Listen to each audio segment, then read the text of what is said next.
आम देशर लोकतंत्र आज विपद ए अधिकार आमको संविधान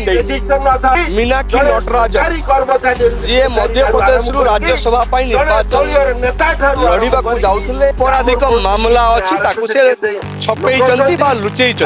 नॉमिनेशन से गोटे जिनस मैंने गोटे तथ्य लुचई अभियोग कर काटी कि नोटिस नंबर दिज्व से कम्प्लेन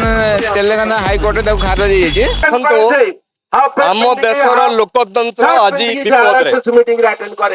विपद संविधान जो अधिकार नागरिक मानू निर्वाचन हवा निर्वाचन करवा अधिकार आमको संविधान किंतु आज आम देखुचु से अधिकार को खर्ब कर तार सबुठ बड़ उदाहरण है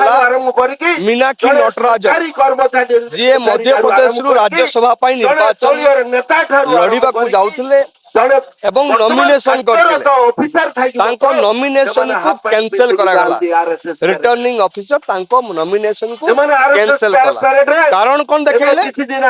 देखले जे मीनाक्षी नटराजन को ना रे अपराधिक मामला अच्छी से छपे लुचई किंतु वास्तव में मीनाक्षी नटराजन जड़े आजीवन गांधीवादी से हिंसा विश्वास करती नहीं से आमिष खाती नहीं शनिवार दिन से उपवास करती जीवन तमाम सी बाहर मार्केट रु कपड़ा किणिकी पिंधती निजे सूता काटिकी कपड़ा तैयारी करके पिंधती से जड़े गांधीवादी तांको नारे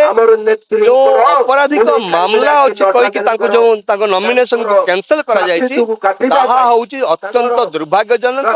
एवं ए देशर जो गणतांत्रिक व्यवस्था ए व्यवस्था प्रति गोटे कुठारघात एवं खाली सेतिकी नुह आम यदि केन्द्रापड़ार चामेली को देखिबा चामेली मध्य जड़े लोकप्रतिनिधि एवं से लोकप्रतिनिधि हिसाब से चाहिए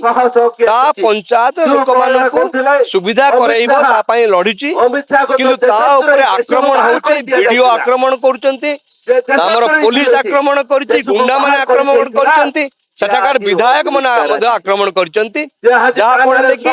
लोकतंत्र जो प्रतिनिधि माने आक्रमण को आम विरोध करुचु एवं लोकतंत्र को बंचे रखा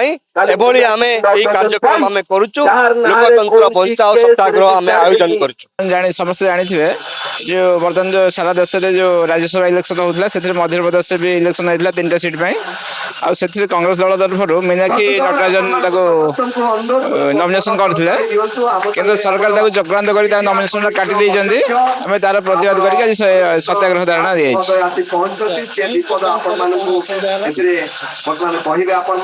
सेथरे सरकार कहउछन्दी नॉमिनेशन से गोटे जिनस मैंने गोटे तथ्य लुचई से अभियोग कर काटी किंतु वास्तव में सेमती किसी घटना है सी जहाँ से जो कलम अच्छी से सब इनफर्मेशन देते आ जड़े गांधीवादी नेत्री सी के सी कह कथा गोटे केस गोटे लुचई से कहते किंतु सेमती किसी केस ना से गोटे कोर्ट गोटे जस्ट नोटिस होता से नोटिस गोटे सी लुचई कहते किंतु सेमती नॉमिनेशन फॉर्म रे सेमती किसी कलम ना जो थे कि नोटिस नंबर दिज्व हाँ ये कि सुप्रीम कोर्ट अपील होता है कि सुप्रीम कोर्ट निर्वाचन संपर्कित शुणी करने टेक्निकाल मना कले से जिन से निर्वाचन को द्वारस्थ कहले आप गोटे जानी से जो कम्प्लेन देते से कम्प्लेन तेलंगाना हाईकोर्ट खारिज होता केस नुह से जस्ट खाली गोटे कम्प्लेन जो नॉमिनेशन जो नोटिस कहते कि वास्तव में तेलंगाना हाईकोर्ट खारिज कर